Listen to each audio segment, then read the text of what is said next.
കഷ്ടങ്ങളിലും തളർന്നിടല്ലേ, കണ്ണുനീരിലും പതറിയിടല്ലേ. ഞാനെന്നും നിൻ്റെ ദൈവം, നീ എന്നും എൻ്റേതല്ലേ. ഞാനെന്നും നിൻ്റെ ദൈവം, നീ എന്നും എൻ്റേതല്ലേ.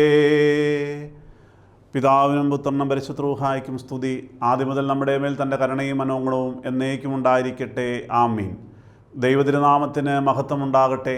എല്ലാ പ്രിയപ്പെട്ടവർക്കും കർത്താവായ യേശുക്രിസ്തുവിൻ്റെ ജയകരമായ നാമത്തിൽ എൻ്റെ സ്നേഹവന്ദനം ഏറ്റവും വിനയത്തോടുകൂടി മുന്നമേ അറിയിക്കുന്നു. വിശുദ്ധ ഗ്രന്ഥം യേശു ബാറസീരിയുടെ പുസ്തകം 2-ാം അധ്യായം 3 മുതൽ 7 വരെയുള്ളതായ തിരുവചനങ്ങൾ. നിനക്കെതിരായി വരുന്നതെല്ലാം നീ സ്വീകരിക്കുക, രോഗത്തിലും ദാരിദ്ര്യത്തിലും നീ ദീർഘക്ഷമ പാലിക്കുക. എന്തെന്നാൽ സ്വർണം ശുദ്ധി ചെയ്യപ്പെടുന്നത് അഗ്നിയിലാണ്, മനുഷ്യൻ ദാരിദ്ര്യ ചൂളയിലും. ദൈവഭക്തരെ, അവൻ്റെ സൗഭാഗ്യത്തിനായി പ്രത്യാശിച്ചിരിപ്പിൻ. അവൻ്റെ പിന്നിൽ നിന്ന് നിങ്ങൾ വിട്ടുപോകരുത്, വീണു പോയേക്കും. അനുഗ്രഹിക്കപ്പെട്ട ദൈവജനമേ, നാം വായിച്ചു കേട്ടത് വിശുദ്ധ ഗ്രന്ഥത്തിൽ നിന്നാണ്. സത്യവേദപുസ്തകത്തിൽ ഈ ഭാഗമില്ല. വന്യ കണിയാമ്പറമ്പിൽ കോറപ്പിസ്കോപ്പ അച്ഛൻ വിവർത്തനം ചെയ്ത പരിശുദ്ധ യാക്കോബായ സുറിയാനി സഭ ഉപയോഗിച്ചു വരുന്ന വിശുദ്ധ ഗ്രന്ഥത്തിൽ ഇതര കാനോനിക ഗ്രന്ഥങ്ങളുടെ വിഭാഗത്തിൽ അല്ലെങ്കിൽ അപ്പോക്രിഫ ഗ്രന്ഥങ്ങളുടെ വിഭാഗത്തിലാണ് യേശു ബാറസീറെ പുസ്തകം ക്രമീകരിച്ചിരിക്കുന്നത്. കത്തോലിക്ക സഭ ഉപയോഗിക്കുന്നതായ POC ബൈബിളിൽ പ്രഭാഷകൻ്റെ പുസ്തകം എന്ന് ഈ ഭാഗം അറിയപ്പെടുന്നു. ഇന്ന് ഈ ഭാഗം ധ്യാനിക്കുവാനായിട്ട് തിരഞ്ഞെടുത്തത് ഈ ലോക ചരിത്രത്തിൽ മുൻപെങ്ങുമില്ലാത്ത വിധത്തിൽ മാനവരാശി മുഴുവനും കൊറോണ രോഗത്തിൻ്റെ വ്യാപനം വഴിയായി ഏറ്റവും ഭയാശങ്കകളോടുകൂടി മുന്നോട്ട് പോകുന്ന ഒരു ലോക്ക്ഡൗൺ കാലഘട്ടത്തിലാണ് ഞാനും നിങ്ങളും ജീവിക്കുന്നത്. എന്നെ കേൾക്കുന്ന വിശ്വാസികളുടെ സമൂഹമേ, ലക്ഷക്കണക്കിന് ആളുകൾ ഇതാ മരിച്ചു വീഴുന്നു. ഇപ്പോഴും ലക്ഷക്കണക്കിന് ആളുകൾ COVID-19 എന്ന ആ വൈറസ് മൂലം രോഗബാധിതരായി തീർന്നിരിക്കുന്നു. ആശുപത്രികളിലും വീടുകളിലും നിരീക്ഷണത്തിലുള്ളവരും അതുപോലെ ICUവിൽ കിടക്കുന്ന അനേകം പ്രിയപ്പെട്ട ആളുകൾ. മുഴുവൻ ആളുകളും ചിന്തിക്കുന്നൊരു കാര്യം, ശാസ്ത്രം ഇത്രമാത്രം വളർന്നിട്ടും ആരോഗ്യമേഖല ഇത്രമാത്രം വളർന്നിട്ട് പോലും ഈ രോഗത്തെ ശമിപ്പിക്കുവാനായിട്ട് ഒരു പ്രതിരോധ വാക്സിൻ കണ്ടുപിടിക്കുവാൻ ഇതുവരെയും സാധിച്ചിട്ടില്ലല്ലോ. എന്തുകൊണ്ട് ഈ പ്രശ്നങ്ങൾ മാറുന്നില്ല? എല്ലാവരും വീടുകളിലായിരിക്കുന്നു, പുറത്തേക്കിറങ്ങുവാൻ നിർവാഹമില്ലാത്ത അവസ്ഥ, സാമ്പത്തിക മേഖലയെല്ലാം തകർന്നിരിക്കുന്നു. ഞാൻ ദീർഘിപ്പിക്കുന്നില്ല. നമുക്കറിയാം, ഈ കാലഘട്ടം ഏറ്റവും വേദനയോടെ ഞാനും നിങ്ങളുമെല്ലാം മുന്നോട്ട് പോകുമ്പോൾ ഉറ്റവരും ഉടയവരും രോഗം മൂലം മരിച്ചവർ ഇതാ ഒത്തിരി ഭാരത്തോടെ പ്രിയപ്പെട്ടവരെല്ലാം കണ്ണുനീരോട് ജീവിക്കുന്ന ഈ കാലഘട്ടത്തിൽ ഒറ്റവാക്കിൽ പറഞ്ഞാൽ ജീവിതം വഴിമുട്ടി നിൽക്കുന്നതായ മാനവരാശിയുടെ മുമ്പിൽ ഇതാ ജീവിതം തന്നെ ചോദ്യചിഹ്നമായി നിൽക്കുന്നൊരവസ്ഥയിൽ, അല്ല രോഗം വരാത്തവർ പോലും ഞാൻ ഇന്നല്ലെങ്കിൽ നാളെ രോഗിയായി തീരുമോ എന്നുള്ളതായ ഭയാശങ്കകളോടുകൂടി മനുഷ്യരാശി മുഴുവനും മുന്നോട്ട് പോകുന്ന ഈ അവസരത്തിൽ പ്രിയപ്പെട്ട ദൈവജനമേ, നാം നിരാശപ്പെട്ടു പോകേണ്ടതുണ്ടോ? നാം എന്താണ് ചെയ്യുവാനുള്ളത്? ആ ഒരു കാര്യത്തിലേക്ക് ഈ ശുശ്രൂഷയിൽ കടക്കുവാൻ ദൈവത്തിൻ്റെ പരിശുദ്ധാത്മാവ് പ്രചോദനം തരുമ്പോൾ ഇവിടെ വായിച്ചു കേട്ടത് ഇപ്രകാരമാണ്: നിനക്കെതിരായി വരുന്ന ആ സഹനങ്ങൾ നീ സ്വീകരിക്കണം. കഷ്ടതകളും ഞെരുക്കങ്ങളുമെല്ലാം നാം സ്വീകരിച്ചേ മതിയാകൂ. കാരണം അവിടെ പറയുകയാണ്, ഈ സഹനങ്ങളെല്ലാം നല്ലതിന് വേണ്ടിയിട്ടാണ്. സ്വർണം അഗ്നിയിൽ ശുദ്ധി ചെയ്യപ്പെടുന്നത് പോലെ ദൈവഭക്തരായ മക്കൾ ഇതാ സഹനത്തിൻ്റെ തീച്ചൂളയിൽ ശുദ്ധി ചെയ്യപ്പെടുകയാണ്. നമുക്കറിയാം, സ്വർണ്ണപ്പണിക്കാർ ആ സ്വർണം തീയിൽ ശുദ്ധി ചെയ്യുന്നത്, ശുദ്ധീകരിക്കുന്ന നമ്മളെല്ലാവരും കാണുന്ന കാഴ്ചയാണ്. ഓരോ പ്രാവശ്യവും ശുദ്ധി ചെയ്യുമ്പോൾ ആ സ്വർണത്തിൻ്റെ മാറ്റ് കൂടുകയാണ് ചെയ്യുന്നത്, മാറ്റ് കുറയുന്നില്ല. അതുപോലെ തന്നെയാണ് ദൈവത്തിന് പ്രിയപ്പെട്ടവരായ ദൈവത്തിൻ്റെ മക്കളാകുന്ന ഞാനും നിങ്ങളുമെല്ലാം നമ്മുടെ ജീവിതയാത്രയിൽ ഇങ്ങനെ ഓടിക്കൊണ്ടിരിക്കുകയായിരുന്നു. എന്തൊക്കെയോ നേടിയെടുക്കുവാനായിട്ട്, അല്ല നമ്മുടെ ജീവിതത്തിലെ ആവശ്യങ്ങൾ നേടിയെടുക്കുവാനായിട്ട് നാം അങ്ങനെ ഓരോ ദിനവും ഓടി ഓടി ഓടി മുന്നോട്ട് പോയിക്കൊണ്ടിരുന്നപ്പോൾ വാസ്തവത്തിൽ ഏതെങ്കിലും മേഖലകളിലൊക്കെ ദൈവത്തിൽ നിന്ന് ദൈവജനം അകന്നു പോയിട്ടുണ്ടാകാം. അതെല്ലാം വാസ്തവമാണ്, ആരെയും കുറ്റപ്പെടുത്തുവാനല്ല. മറിച്ച് പ്രിയപ്പെട്ടവരെ, ഇങ്ങനെയൊക്കെ ഈ ലോകത്തിലെ ആളുകൾ, ദൈവത്തിൻ്റെ മക്കളെല്ലാം മുന്നോട്ട് പോകുന്ന ഈ കാലഘട്ടം ദൈവം ആഗ്രഹിക്കുന്ന ഒരു കാര്യം ഇപ്രകാരമായിരിക്കാം: ഇവരെല്ലാവരും ഒന്നുകൂടി ശുദ്ധി ചെയ്യപ്പെടേണ്ടതുണ്ട്. സഹനങ്ങൾ അതിന് അനിവാര്യമാണ്. ഈ രോഗത്തിൻ്റെ സഹനത്തിലൂടെ നാം എല്ലാം മുന്നോട്ട് പോകുമ്പോൾ നാം ഇങ്ങനെ ചിന്തിച്ചാൽ മതി: ഇത് ദൈവം തന്ന ഒരു സഹനമാണ്. ഈ സഹനത്തിൽ ഞാൻ നിരാശപ്പെട്ടു പോകുകയല്ല വേണ്ടത്, മറിച്ച് ഈ സഹനത്തിൽ സ്വർണം അഗ്നിയിൽ ശുദ്ധി ചെയ്യപ്പെടുന്നത് പോലെ ഞാനും ഈ സഹനമാകുന്ന ഈ ശോധനയിലൂടെ, അഗ്നിയിലൂടെ എനിക്ക് ഒരു മാറ്റത്തിലേക്ക് വരണം. ഞാനും എൻ്റെ കർത്താവിന് പ്രിയപ്പെട്ടവളായി ഒന്ന് മാറണം. ആ ഒരു ചിന്ത നമുക്കുണ്ടാകുന്നുവെങ്കിൽ സഹോദരങ്ങളെ, നമ്മുടെ വേദനകളും സങ്കടങ്ങളും നിരാശകളുമെല്ലാം മാറിപ്പോകും. ഇവിടെ ആ വചനത്തിൽ നമ്മളിങ്ങനെ വായിക്കുകയാണ്: ദൈവഭക്തരെ അവൻ്റെ സൗഭാഗ്യത്തിനായി പ്രത്യാശിച്ചിരിപ്പിൻ, അവൻ്റെ പിന്നിൽ നിന്ന് നിങ്ങൾ വിട്ടുപോകരുത്, വീണുപോയേക്കും. പ്രിയപ്പെട്ടവരെ, ആ ദൈവത്തിൽ തന്നെ ആശ്രയിച്ച് നാം മുന്നോട്ട് പോകുന്നുവെങ്കിൽ ഈ സഹനങ്ങൾ സാരമില്ല. ഈ കഷ്ടതകൾക്കെല്ലാം ഒരു പരിഹാരമുണ്ടാകും. ഇനിയും നല്ല നാളുകൾ ഉണ്ടാകും. പോരാ, ഈ സഹനത്തിൻ്റെ നാളുകളിലൂടെ ഞാൻ മുന്നോട്ട് പോകുമ്പോൾ ഞാൻ കുറച്ചുകൂടി ശുദ്ധീകരിക്കപ്പെട്ടവളായി മാറുന്നുവെങ്കിൽ ദൈവം തമ്പുരാൻ എനിക്കായി ഒരുക്കി വച്ചിരിക്കുന്നതായ ആ നിത്യരാജ്യത്തിൽ എനിക്കും എത്തിച്ചേരുവാൻ സാധിക്കുമല്ലോ എന്നുള്ളതായ ആ ഉറപ്പ് നമുക്ക് കിട്ടിക്കൊണ്ട് മുന്നോട്ട് പോകുവാനും സാധിക്കും എന്നും കൂടി ഈ സമയത്ത് നാം ചേർത്ത് വായിക്കേണ്ടതാണ്.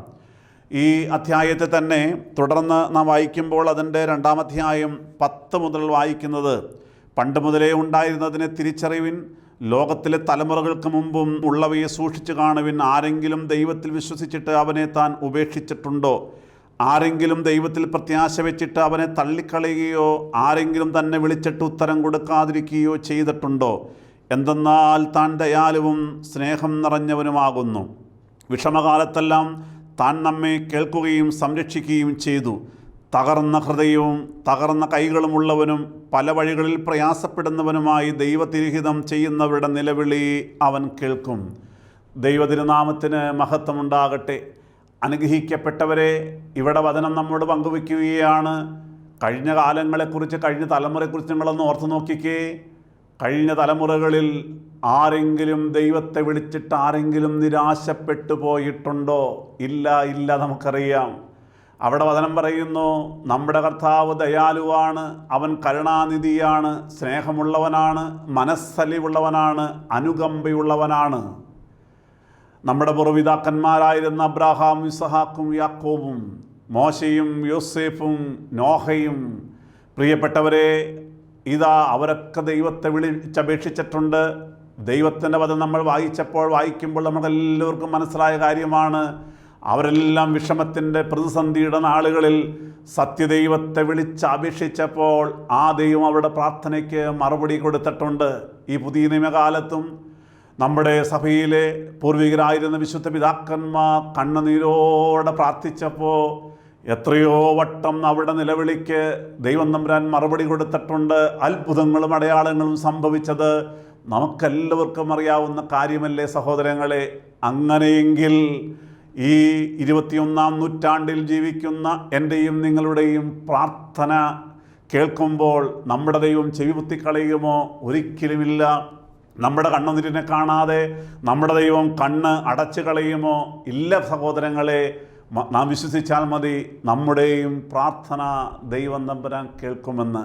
അവിടെ വായിക്കുകയാണ്, തകർന്ന ഹൃദയമുള്ളവൻ്റെ, നുറുങ്ങിയ ഹൃദയമുള്ളവൻ്റെ പ്രാർത്ഥന കർത്താവ് കേൾക്കുമെന്ന്. ഇപ്പോൾ മുഴുവൻ ആളുകളും തകർന്ന ഹൃദയത്തോടെ, നുറുങ്ങിയ ഹൃദയത്തോടെ, നിലവിളിയോടെ മുന്നോട്ട് പോകുന്ന ഒരു കാലഘട്ടമാണ്. ഈ കാലഘട്ടത്തിൽ നാം നമ്മുടെ ദൈവത്തെ കണ്ണുനീരോടെ വിളിച്ചപേക്ഷിക്കുമ്പോൾ ഈ സഹനങ്ങളെല്ലാം പരിഹരിച്ചു തരുവാൻ നമ്മുടെ കർത്താവ് തയ്യാറാണ്. എന്ന് മാത്രമല്ല, സഹനത്തിലൂടെ നമ്മളെല്ലാം ശുദ്ധി ചെയ്തെടുക്കുവാനും നമ്മുടെ കർത്താവ് ആഗ്രഹിക്കുന്നു. യേശുബാറസിയുടെ പുസ്തകം തന്നെ 15-ാം അധ്യായം 20-ാമത്തെ വാക്യത്തിലേക്ക് നമുക്കൊന്ന് കടന്നു പോകാം. അവിടെ ഈ ലോകത്തിൻ്റെ ഇപ്പോഴത്തെ അവസ്ഥയെക്കുറിച്ച് വചനം പറഞ്ഞു തരികയാണ്. പാപം ചെയ്യുവാൻ ഒരുവനോട് താൻ കൽപ്പിച്ചിട്ടില്ല, അധർമ്മം ആചരിക്കുവാൻ മനുഷ്യരോട് താൻ പറഞ്ഞിട്ടുമില്ല എന്ന്. എൻ്റെ സഹോദരങ്ങളെ, നാം ഒന്ന് ഓർത്ത് നോക്കിക്കേ, ഈ നാളുകളിൽ നമ്മുടെയൊക്കെ ജീവിതം, ലോകത്തിലെ ആളുകളുടെ ജീവിതം എങ്ങനെയായിരുന്നു? ദൈവത്തോടൊപ്പമുള്ള ജീവിതമായിരുന്നോ?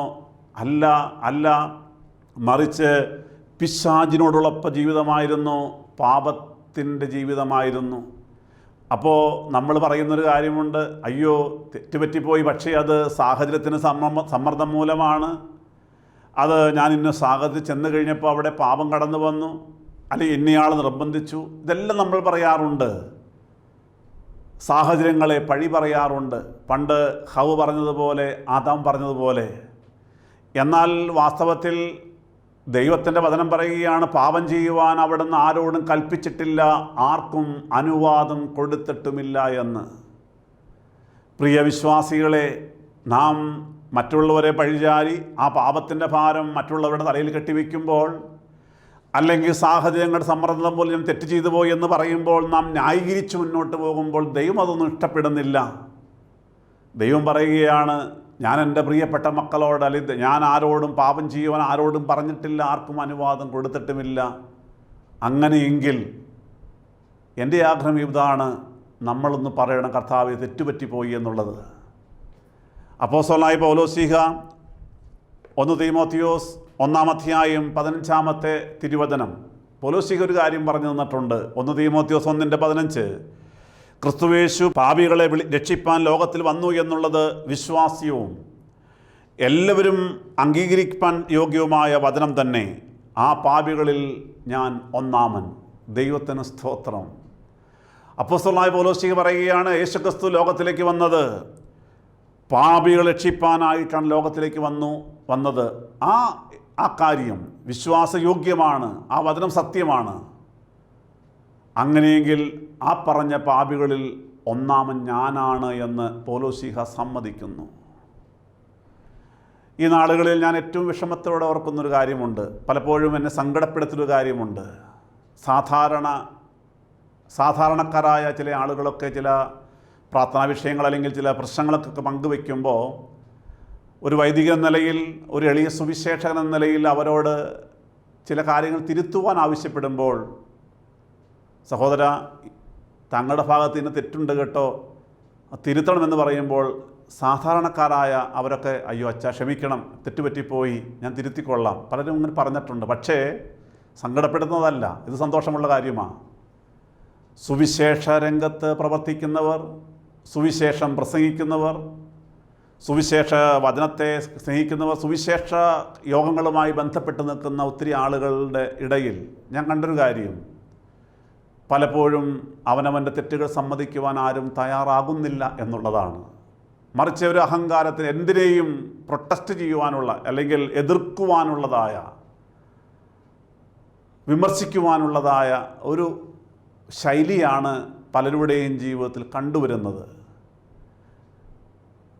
പ്രിയപ്പെട്ടവരെ, ഇങ്ങനെയുള്ള ആളുകൾ മദ്യപിക്കുന്നില്ലായിരിക്കാം, പുകവലിക്കുന്നില്ലായിരിക്കാം, വലിയ തെറ്റുകളിലേക്ക് പോകുന്നില്ലായിരിക്കാം. പക്ഷേ അഹങ്കാരം കൂടിക്കൂടി വരുന്നു, ഞാനെന്ന ഭാവം കൂടിക്കൂടി വരികയാണ്.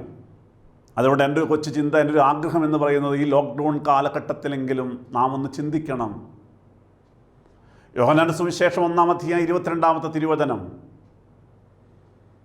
യെരുശലേമിൽ നയിക്കപ്പെട്ടതായ പുരോഹിതന്മാരും ലേവ്യരുമെല്ലാം സ്നാപക യോഹന്നാൻ്റെ മുമ്പിൽ ചെന്ന് ചോദിക്കുന്നുണ്ട്, നീ ആരാകുന്നു?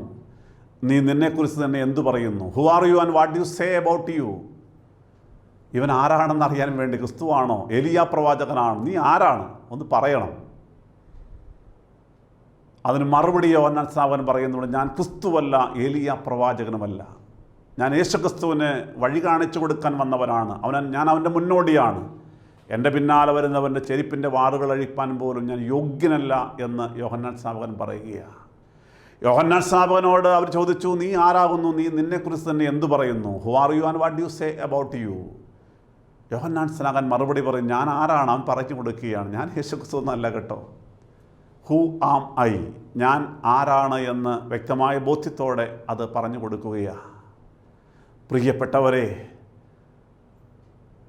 എനിക്കും നിങ്ങൾക്കും അത് സാധിക്കണം. നമുക്ക് ഇപ്പോൾ ഇഷ്ടം പോലെ സമയമുണ്ട്.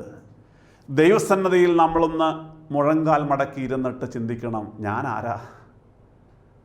അയ്യോ, നമുക്ക് അഹങ്കാരം, നമുക്ക് ഓരോ സ്ഥാനമാനങ്ങളൊക്കെയുണ്ട്. നമ്മൾ ആ പദവികളൊക്കെ അഹങ്കരിച്ച് മുന്നോട്ട് പോവുകയായിരുന്നു. സുവിശേഷം പ്രസംഗിക്കുന്നു, പാട്ടുപാടുന്നു, കൂട്ടായ്മ സംഘടിപ്പിക്കുന്നു, അല്ലെങ്കിൽ എല്ലാത്തിനും മുൻപന്തിയിലാണ്. എല്ലാം നല്ലത്. പക്ഷേ അഹങ്കാരം കൂടിക്കൂടി വരുന്ന ഒത്തിരി ആളുകളെ കണ്ടു പ്രിയപ്പെട്ടവരെ. അതുകൊണ്ട് വേദനയോടെ പറയുകയാണ്, നമുക്കത് തിരിച്ചറിഞ്ഞുകൊണ്ട് ദൈവമേ തെറ്റുപറ്റിപ്പോയി, ഞാൻ നിസ്സാരനായ മനുഷ്യൻ, ഇതാ ലോകം മുഴുവൻ പകച്ചു നിൽക്കുന്നു, ഈ കൊറോണ രോഗത്തിൽ പിടിച്ചു കെട്ടുവാൻ ദൈവത്തിന് മാത്രമേ സാധിക്കുകയുള്ളൂ. ലോകം മുഴുവൻ ചിന്തിക്കുമ്പോൾ നമുക്കും ചിന്തിക്കാം, എൻ്റെ കർത്താവ്, എൻ്റെ ജീവിതത്തിലും കുറവുകൾ വന്നുപോയി, പലപ്പോഴും വിനയമുണ്ടായില്ല, അഹങ്കാരം വർദ്ധിച്ചു വന്നു, ക്ഷമിക്കണം കർത്താവേ, എൻ്റെ കുറവുകൾ ഞാൻ പരിഹരിക്കുന്നുവെങ്കിൽ. നമ്മളങ്ങനെ ചിന്തിക്കണം. നമ്മുടെ കുടുംബത്തിൻ്റെ അവസ്ഥ മാറും, നമ്മളായിരിക്കുന്ന പ്രസ്ഥാനങ്ങളുടെ അവസ്ഥ മാറും, എല്ലാ രംഗവും ശുദ്ധീകരിക്കപ്പെടും സഹോദരങ്ങളെ. അതോട് ചേർന്നൊരു കാര്യം കൂടി പറയാം, പല സുവിശേഷ പ്രസ്ഥാനങ്ങളും അല്ലെങ്കിൽ ആത്മീയ സംഘടനകളുമെല്ലാം വളരുന്നില്ല. അതിൻ്റെ പ്രധാനപ്പെട്ട കാരണമെന്ന് പറയുന്നത് ഈ വിനയമില്ലായ്മയാണ്. പുതിയ നിയമത്തിൽ പരിശുദ്ധാത്മാവ് പ്രവർത്തിക്കുന്ന ഒരു ആദ്യത്തെ വ്യക്തി എന്ന് ഞാൻ ചിന്തിക്കുന്നു കന്യക മറിയാമിലാണ്. ഗബ്രിയേൽ മാലാഹ കന്യക മറിയാമോട് പറയുന്നു, നീ ഗർഭിണിയാകും, ഒരു പുത്രനെ പ്രസവിക്കും. വിശദീകരിക്കുന്നില്ല അവിടെ എങ്ങനെ സംഭവിക്കും. കന്യക മറിയാം തിരിച്ചു ചോദിക്കുമ്പോൾ മാലാഖ പറയുകയാണ്, ദൈവത്തിൻ്റെ പരിശുദ്ധാത്മാവ് നിൻ്റെ മേൽ വരും, അത്യുന്നതൻ ഇടപെടും, നീ ഒരു മകനെ പ്രസവിക്കും. പരിശുദ്ധാത്മാവ് നിറഞ്ഞവളായി കന്യക മറിയാം മാറി. കന്യക മറിയാം പറയുകയാണ്, ഇതാ ഞാൻ കർത്താവിൻ്റെ ദാസി, അവിടുത്തെ ഹിതം പോലെ നിറവേറട്ടെ. പരിശുദ്ധാത്മാവ് കന്യക മറിയാവിൽ ആവസിച്ചപ്പോൾ ഉണ്ടായതായ ഏറ്റവും വലിയതായൊരു മാറ്റം, സംഭവം, കന്യക മറിയാം വിനയപ്പെട്ടു എന്നുള്ളതാണ്. പ്രിയപ്പെട്ടവരെ, പരിശുദ്ധാത്മാവ് പ്രവർത്തിച്ചാൽ അവിടെ വിനയമുണ്ടാകും. അങ്ങനെ വിനയമുണ്ടാകുന്ന സംഘടനകളിൽ, സുവിശേഷ പ്രസ്ഥാനങ്ങളിൽ, ആത്മീയ കൂട്ടായ്മകളിലൊക്കെ വളർച്ചയുണ്ടാകും. ഇന്ന് ആ വളർച്ച പലപ്പോഴും ഉണ്ടാകാത്തതിന് കാരണം റിലീജിയൻ വിത്തൗട്ട് ഹോളി സ്പിരിറ്റ്, പരിശുദ്ധാത്മാവില്ലാത്ത കൂട്ടായ്മകളും സുവിശേഷ പ്രസ്ഥാനങ്ങളൊക്കെ മാറുന്നത് കൊണ്ട് തന്നെയാണ്. അതുകൊണ്ട് ഈ കൊറോണ കാലം നമുക്കൊന്ന് വിനയപ്പെടാം, ചിന്തിക്കാം, തെറ്റുകൾ തിരുത്തുവാൻ തീരുമാനമെടുക്കാം. പ്രിയപ്പെട്ടവരെ, ഇവിടെ പറഞ്ഞു വന്നത്, പാപം ചെയ്യുവാൻ അവിടെ നിന്ന് ആരോടും കൽപ്പിച്ചിട്ടില്ല, ആർക്കും അനുവാദം കൊടുത്തിട്ടുമില്ല. നാം മറ്റാരെയും കുറ്റപ്പെടുത്താതെ നമ്മളിലേക്ക് തന്നെ തിരിയാം. ഹൂ ആം ഐ, ഞാൻ ആരാകുന്നു തിരിച്ചറിയാം. 15-ാം അധ്യായം 14 മുതൽ ഒന്ന് വായിച്ച് കേൾപ്പിക്കാം. നിനക്ക് ആഗ്രഹമുണ്ടെങ്കിൽ നിനക്ക് കൽപ്പനകൾ പാലിക്കാം, അവനിൽ വിശ്വാസമർപ്പിച്ചാൽ നിനക്ക് ജീവൻ പ്രാപിക്കാം. തീയും വെള്ളവും നിൻ്റെ മുമ്പിൽ വെച്ചിരിക്കുന്നു, ഏതാണ് നിനക്ക് ഇഷ്ടമുള്ളതെന്നാൽ അതിനായി കൈനീട്ടുക. സഹോദരങ്ങളെ, ഇവിടെ വചനം നമ്മോട് പറയുകയാണ്, നിനക്ക് മനസ്സ് വെച്ചാൽ നിനക്ക് കൽപ്പനകൾ പാലിക്കുവാൻ സാധിക്കും. വിശ്വസ്തതാപൂർവ്വം പ്രവർത്തിക്കണമോ വേണ്ടയോ എന്ന് തീരുമാനമെടുക്കണം നീയാണ്, മറ്റാരുമല്ല. നിൻ്റെ ആത്മാവ് സ്വർഗത്തിൽ പോകണമോ നീ തീരുമാനമെടുക്കുക, മറ്റുള്ളവർ ആരല്ല തീരുമാനമെടുക്കേണ്ടത്. വിശ്വസ്തതാപൂർവ്വം ദൈവത്തോട് വിശ്വസ്തയോടെ പ്രവർത്തിക്കണമോ, സമൂഹത്തോട്, എൻ്റെ സഭയോട്, എൻ്റെ കുടുംബത്തോട്, കുടുംബാംഗങ്ങളോട് വിശ്വാസതാപൂർവ്വം പ്രവർത്തിക്കണമോ വേണ്ടയോ തീരുമാനമെടുക്കേണ്ടത് നീ തന്നെയാണ്, മറ്റാരുമല്ല. പ്രസംഗിക്കുന്ന ഞാനും നിങ്ങളും ചിന്തിക്കണം, തീരുമാനമെടുക്കണം, എൻ്റെ അവസ്ഥ എങ്ങനെയാണ്? ദൈവത്തോട് പറ്റിച്ചേർന്നാണ് ജീവിച്ചു പോകുന്നത്, അല്ലെങ്കിൽ തിരുത്തുവാൻ നമുക്ക് തയ്യാറാകാൻ പ്രിയപ്പെട്ടവരെ. വീണ്ടും പറയുന്നു, അഗ്നിയും വെള്ളവും അല്ലെങ്കിൽ ജീവനും മരണവും നിൻ്റെ മുമ്പിൽ ഉണ്ട് കേട്ടോ. ഇഷ്ടമുള്ളത് തിരഞ്ഞെടുക്കാം, ആരെയും നിർബന്ധിക്കുന്നില്ല.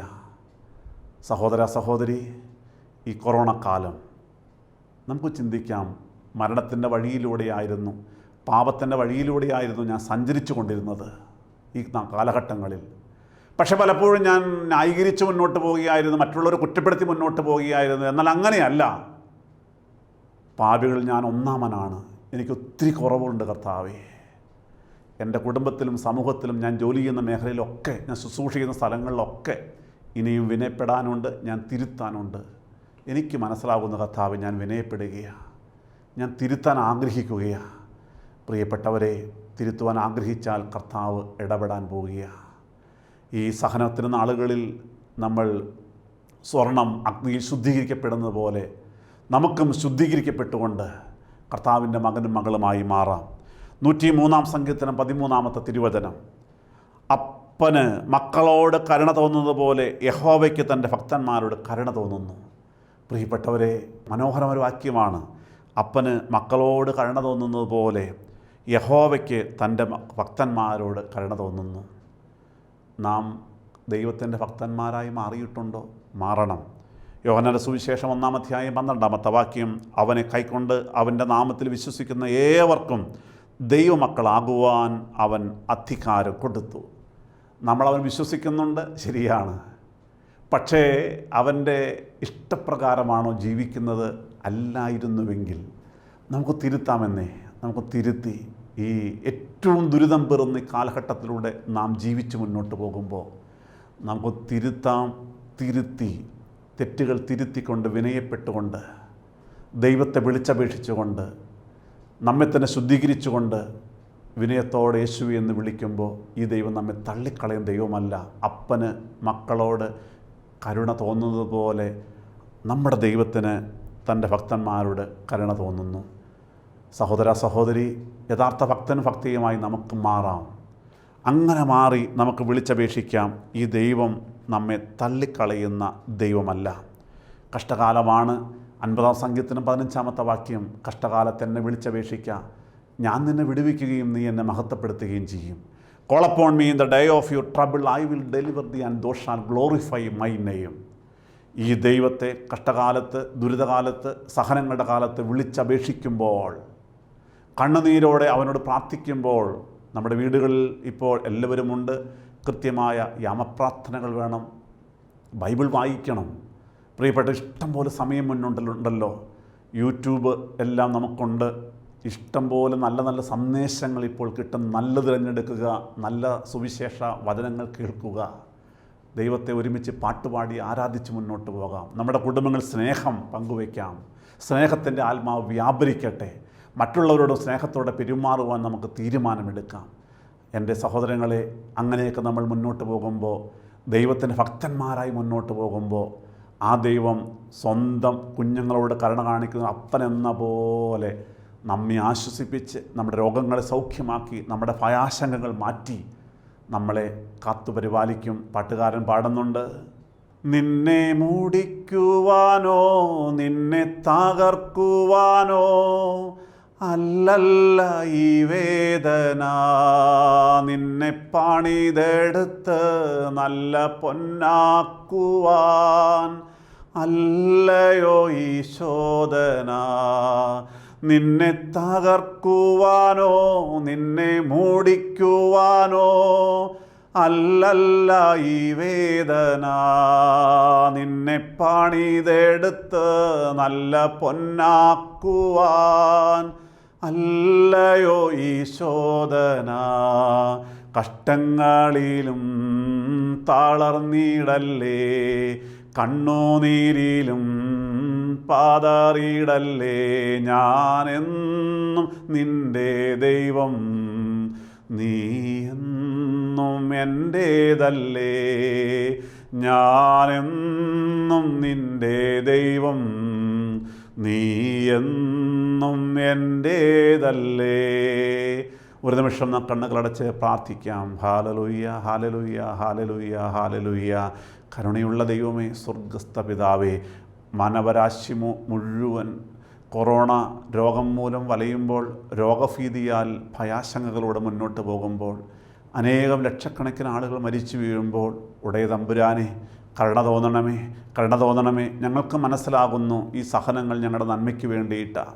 ഞങ്ങളുടെ തെറ്റുകളും കുറ്റങ്ങളുമെല്ലാം ഈ സഹനമാകുന്ന തീച്ചൂടയിലൊന്ന് കഴുകപ്പെട്ടുകൊണ്ട് ശുദ്ധി ചെയ്യപ്പെട്ടുകൊണ്ട് നല്ല സ്വർണമായി തീരുന്ന ഒരവസ്ഥയിലേക്ക്, നിത്യരാജ്യം അവകാശമായി തീരുന്ന അവസ്ഥയിൽ ഞങ്ങളെ കൊണ്ടുവരാൻ വേണ്ടിയിട്ടാണ് ഞങ്ങൾക്കിന്ന് മനസ്സിലായി.